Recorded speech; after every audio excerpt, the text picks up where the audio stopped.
নিশ্চিত করে বলতে না পারলেও দুবাইয়ের একটি পার্কে সাবেক পররাষ্ট্রমন্ত্রী হাসান মাহমুদকে দেখা গেছে বলে দাবি করেছেন বেশ কয়েকজন প্রবাসী বাংলাদেশি। তাদের দাবি, দুবাইতে অবৈধ পথে 15,000 কোটি টাকারও বেশি পাচার করে সম্পদের পাহাড় গড়েছেন। হাসিনা সরকার পতনের পর যারা বিভিন্ন পন্থায় দেশ ত্যাগ করেছেন বলে জানা গেছে, তাদের মধ্যে হাসান মাহমুদ একজন। সংযুক্ত আরব আমিরাতে হাসান মাহমুদ যে বিপুল পরিমাণ সম্পদ গড়েছেন তার প্রধান অংশীদার ABM ফজলে করিমও। দুবাইতে শুধু সম্পদই নয়, ব্যবসা প্রতিষ্ঠান খুলে বড় ধরনের বিনিয়োগও করেছেন এই দুই আওয়ামী লীগ নেতা, এমনটাই জানিয়েছেন সেখানকার প্রবাসীরা। ওরা এখানে অবৈধ সম্পদের অট্টালিকা পাহাড় গড়ে তুলেছে।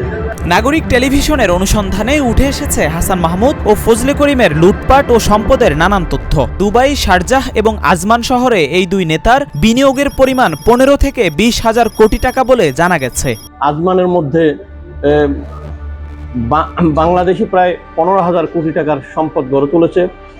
আর দুবাইতে এখানে ম্যাক্সিমাম প্রায় 7 থেকে 8টি হোটেল এরা নিয়েছে, অবৈধ কার্যকলাপ করতেছে। পাশাপাশি হুন্ডির ব্যবসা, স্বর্ণ ব্যবসা থেকে শুরু করে এমন কোনো অনৈতিক কাজ নেই যেগুলি এই দুজন এবং দুজনের সিন্ডিকেটের মানুষেরা করতেছে না। সংযুক্ত আরব আমিরাতের 3টি শহরে হাসান মাহমুদ এবং ফজলে করিম চৌধুরীর একাধিক বাড়ি, ফ্ল্যাট রয়েছে। আবাসন ব্যবসায়ও এই দুই নেতার মালিকানা রয়েছে বলে দাবি করেন প্রবাসীরা। দুবাইয়ের মতো বিলাসবহুল শহরে কিভাবে এ সম্পদের মালিক হলেন তারা, সেটা খতিয়ে দেখে আইনগত ব্যবস্থা নিতে অন্তর্বর্তী সরকারের কাছে আবেদন করেছেন তারা। আমি অনতিবিলম্বে বর্তমান তত্ত্বাবধায়ক সরকারের প্রধান উপদেষ্টা এবং তার সহযোগীদের প্রতি দৃষ্টি আকর্ষণ করে বলছি যে এদের সম্পদের হিসাব বিবরণী এবং তাদের তথ্য উপাত্ত, তাদের অবৈধ সম্পদের অট্টালিকা গড়ে তুলেছে, তাদের হিসাব নিকাশ নেওয়ার জন্য আমি জোর দাবি জানাচ্ছি এবং আবেদনও করছি। জানা যায়, সাবেক পররাষ্ট্রমন্ত্রী হাসান মাহমুদ ও রেলপথ মন্ত্রণালয়ের সংসদীয় স্থায়ী কমিটির সভাপতি ABM ফজলে করিম চৌধুরী হাজার হাজার কোটি টাকা পাচার করেছেন আমিরাতের কিছু প্রবাসী ব্যবসায়ীর মাধ্যমে। রাজধানী রাঙ্গুনিয়া মানুষ থেকে যেই টাকা লুটপাট করে এনে এই দুবাই শহরে এই একটা সিন্ডিকেট তৈরি করছে। এই সিন্ডিকেটের মধ্য দিয়ে বিভিন্ন দালান কোঠা তৈরি করছে এবং বিভিন্ন ব্যবসা বাণিজ্য তৈরি করে এখন তারা বিশাল আকারের একটা সিন্ডিকেটের মাধ্যমে মানুষকে জিম্মি করে রেখেছে এবং এখানেও কোনো মানুষকে, বাংলাদেশের কোনো প্রবাসীকে শান্তিতে থাকতে দেয় নাই।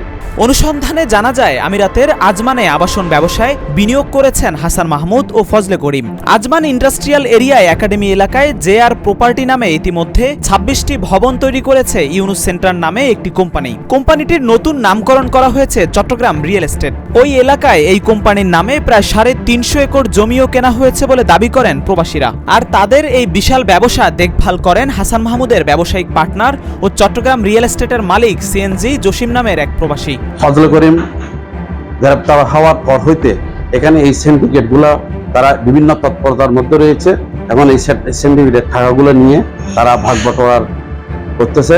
এখন বিভিন্ন গুঞ্জন শুরু হচ্ছে যে আমি সরকারের কাছে জোরদার দাবি করছি, এটা তদন্ত করে যাদের টাকা বাংলাদেশ থেকে এখানে পাচার করে আনে এখানে সিন্ডিকেট করছে, এই টাকাগুলো যেন দেশে নিয়ে যারা ক্ষয়ক্ষতি হয়েছে এই টাকাগুলো ফেরত নেওয়ার জন্য আমি জোরদার দাবি জানাচ্ছি। স্থানীয় সূত্রে জানা যায়, হাসান মাহমুদ এবং ফজলে করিম চৌধুরী আজমান ছাড়াও দুবাই, শারজাহ, ফুজিরা, আল আইনে বসবাসরত বিত্তবান অসংখ্য প্রবাসী ব্যবসায়ীর প্রতিষ্ঠানে বিনিয়োগ করেছেন। তাছাড়া নামে বেনামে আরও অসংখ্য প্রতিষ্ঠান গড়ে তুলেছেন এই দুই নেতা। দুবাই প্রবাসীরা আরও জানান, শুধু আমিরাতে নয়, ওমান, কাতার ও সৌদি আরবেও পাচার করা টাকায় গড়ে তুলেছেন অসংখ্য প্রতিষ্ঠান।